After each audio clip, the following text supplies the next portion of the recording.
today we're going to head to the Valley of the Kings, explore some of the tombs, which should be pretty cool. It's going to be quite a busy day. We're starting early to try to avoid the crowds. Just coming out of the hotel, greeted with the hot air balloons in the distance. We did have the chance to do this ourselves, but I wasn't sure if I wanted to do it or not, to be honest. It was very expensive and I wasn't sure. It would have been some amazing views where we are doing it here, but decided not to do it. But I'm really looking forward to exploring the tombs shortly. And here we are in the Valley of the Kings.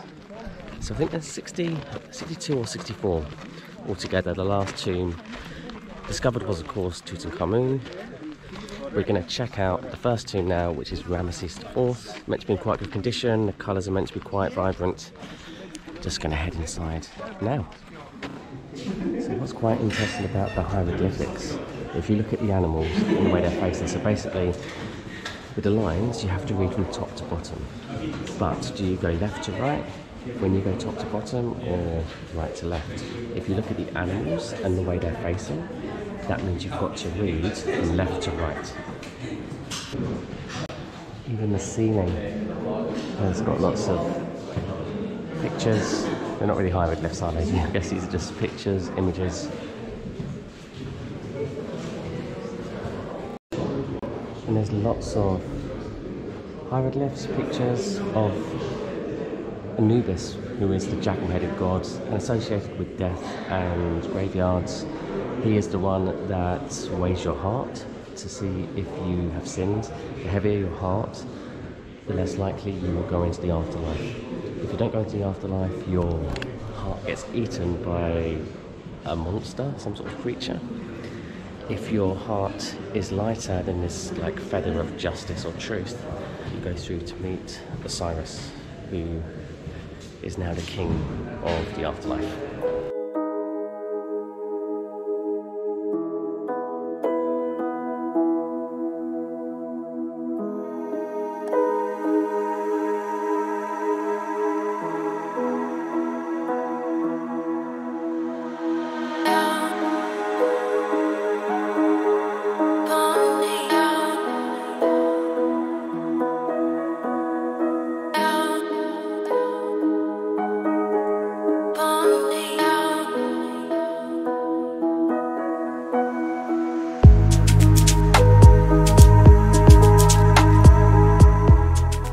So what would happen is, the longer the king was alive, the more rooms they would make to the tomb. And when the king passes, they would stop. So obviously it gets to a point where it's not quite finished, which is why this is the last finished room, and that's where Ramesses IV is. So that also means that the longer the king lives, the more rooms would be in each tomb, and that's why Tutankhamun, he died when he was 18. His is the smallest tomb in the Valley of the Kings. And also the reason why I'm not going to bother going in there, because there's not a lot to see. All his treasures are in the Cairo Museum, which I've seen, and it's very expensive to visit his tomb. So we get a maximum of 3 tombs, and I will stamp this 3 times to show that we have. Next one is Ramesses III, which is meant to be quite colourful and impressive inside.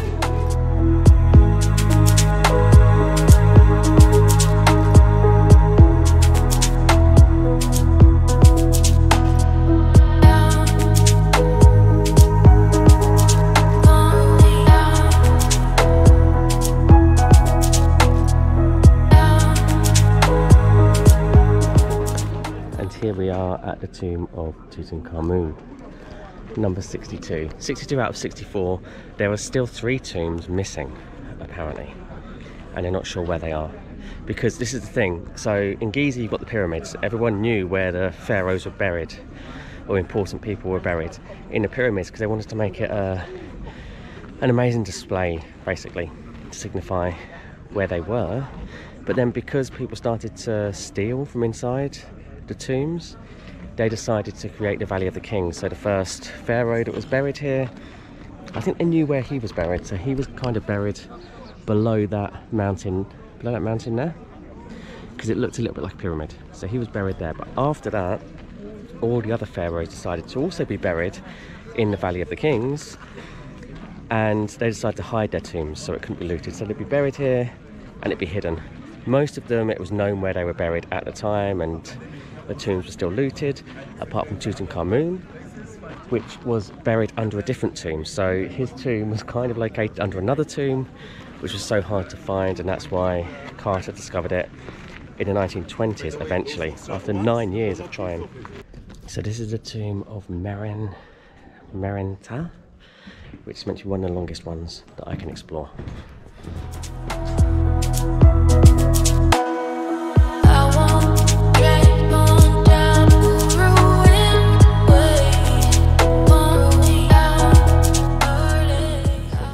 The unfinished tombs.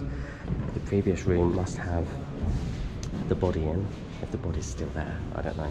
But obviously I didn't have time to finish this room, which is why it is incomplete. As the longest tomb, slightly disappointed by this one because the colours aren't quite as nice.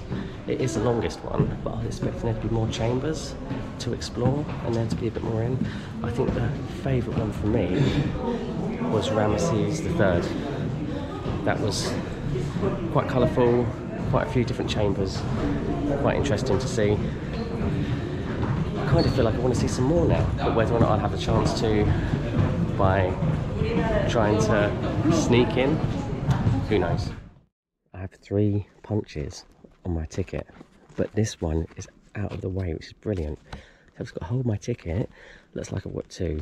They might punch a 3rd and I might get in. So I'm going to give this a go. The tomb of Teosert and Seknagt. If I pronounced that correctly, I probably pronounced it incorrectly.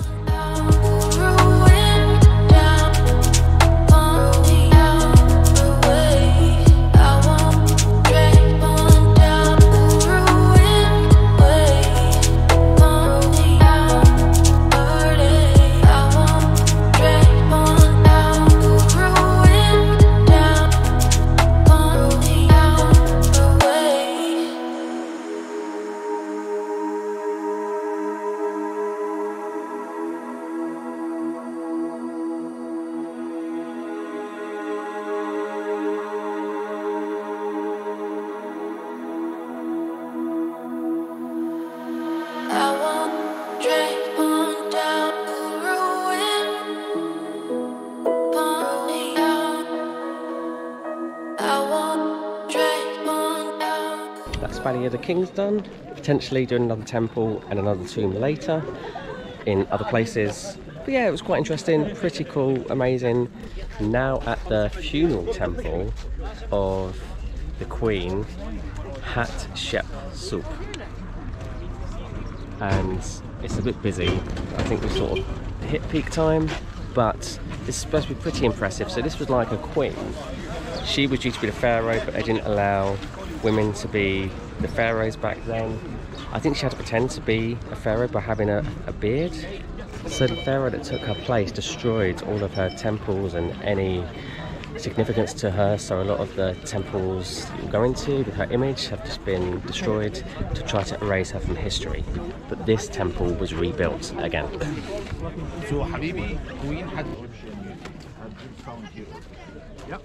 So she reigned for 20 years, and during her reign it was meant to be a very good time in Egyptian history. And she had a son, and I should probably learn a little bit more about what happened. I don't know if she was murdered or if she died naturally, I don't know. So there's a small temple at the side which is dedicated to the goddess of beauty, who also looks like a cow, which is meant to be a good sign. She's got big ears like cow ears and big eyes, which is meant to be a sign of beauty. And she helped raise Hatshepsut when she was a child, apparently. That's the goddess who apparently helped to raise her. And that is why in her temple there is a small temple dedicated to that goddess. I can't remember what her name is, but she is one of the most important goddesses.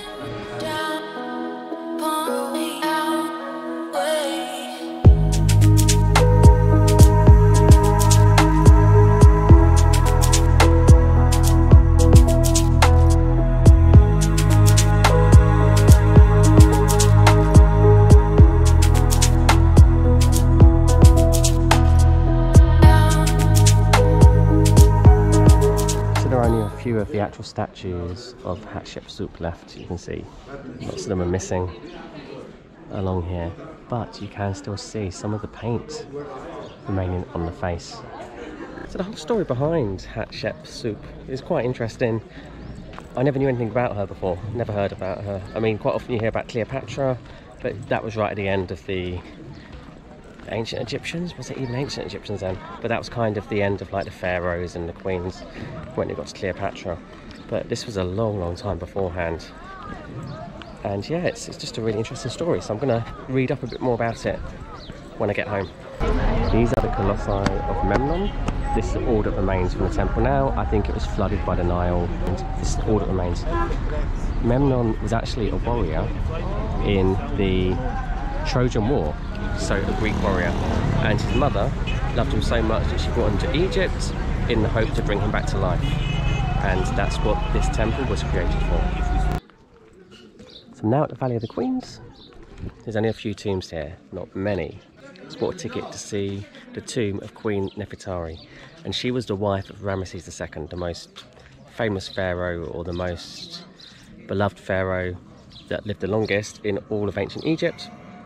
This tomb for Nefertari is meant to be in amazing condition. It was very expensive, $80 US. So I think it's come to about £60 roughly for me. But the colours and everything's meant to be amazing in there. I'm going to be in there for like 10-15 minutes. But to see something that's in such good condition compared to everything else, even though that was amazing earlier, I'm only going to get one chance to do this, so sod it. I've bought a ticket. There's people coming now, so I'm going to get down quick. So this is the tomb of Nefertari, which is meant to be the best preserved tomb out of the Valley of the Kings and Queens. Wow, look at this.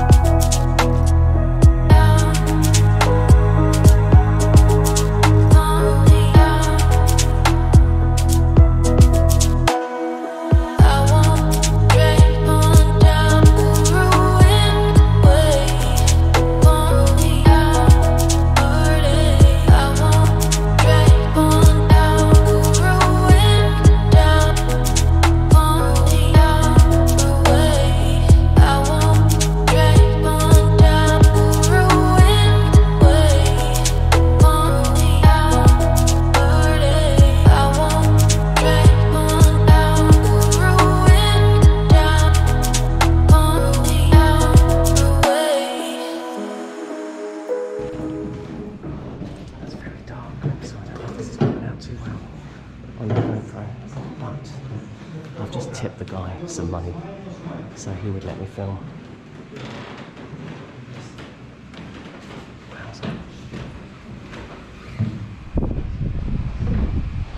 This is definitely the most impressive tomb I've been in so far. I've taken loads of photos, probably too many photos, but this is fantastic. All the colours that are still here.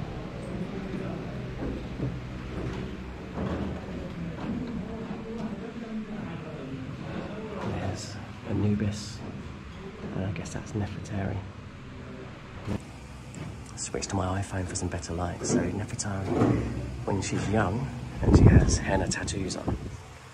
But then, as you go around here, she's older, and you can see by her face that she looks much older. And still has some henna tattoos, just there.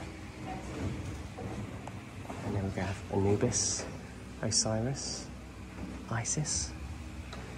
Maybe accepting her into the afterlife. I think that's what's happening here. That was probably the best tomb I've been in, just because the condition of all the hieroglyphics, all the artwork, the colours, the detail in such good condition. And I think this tomb is much older than the tombs we went in today. So she was married to Ramesses II, so it was hundreds of years later that Ramesses III came along, and we were in thirds, Ramesses IV, another one beginning with an M, although he was the son of Ramesses II, I think. And that was nowhere near as impressive. There wasn't much in that one. But yeah, without a doubt, I think this is probably the oldest tomb out of all the tombs that I've been into today. Most preserved, most impressive, absolutely fantastic. And there's hardly anybody here. A few other tourists here and there, It was expensive to go in here, definitely, but kind of worth it. If you're out here and you've got the time and you've got the money, definitely worth doing. So we're now departing Luxor on a 10-hour train, sleeper train to Cairo. Not looking forward to this. Last time I was excited because it was all new. This time I know what's coming and I don't think I'm going to get any sleep. But who knows, I am pretty tired. Maybe I'll just pass out and not wake up till we get to Cairo. But we're not looking forward to this. I'm back in Cairo. The sleeper train wasn't as bad as last time, still wasn't brilliant, but I did get a bit more sleep compared to the previous time. We've got a day room booked, all the other guys have gone, there's a couple of girls left that I'm going to say goodbye to, if they're still around. Haven't really done anything since I got back to Cairo, because I've just kind of chilled out. I've had a few hours to kill, I've just been chilled out. Here, there are definitely more things to see in Cairo, but I haven't really got the energy all the time to see what I would like to see, including more pyramids south in Saqqara. It would have been great to have seen them, but too short a time to be able to do so now. So I'm going to head to the airport shortly. Highlights of the trip: pyramids, Abu Simbel, and the tomb that I saw yesterday in the Valley of the Queens, Nefertari. That was brilliant. Other parts were really cool as well, don't get me wrong. The group were okay, but not as much fun and as lively as I was hoping. They were all very nice and friendly, but I was looking for a bit more of a laugh with the group. But apart from that, they were all lovely people. The food, I've had too much Egyptian food. Some of the food has been very nice, some of it has not been so nice. And I could just do with some maybe Western food or European food or something. So I'm really looking forward to getting a different type of meal when I get home. Only other real negative has been being hassled. You can't look in the shops because you just get hassled. It's just so hard to look at anything. Most of the shops just sell tacky stuff anyway. But if they just stopped harassing you, you'd actually go into the shop, look around and maybe buy something. But people just avoid going in the shops or looking at goods because they don't want to be hassled. So it's crazy. Also having kids running up to me in the street, grabbing me, trying to take money from me. That was challenging, but I dealt with it okay. But yeah, overall, it's been a great trip. I'm kind of tired now. It is time for me to go home.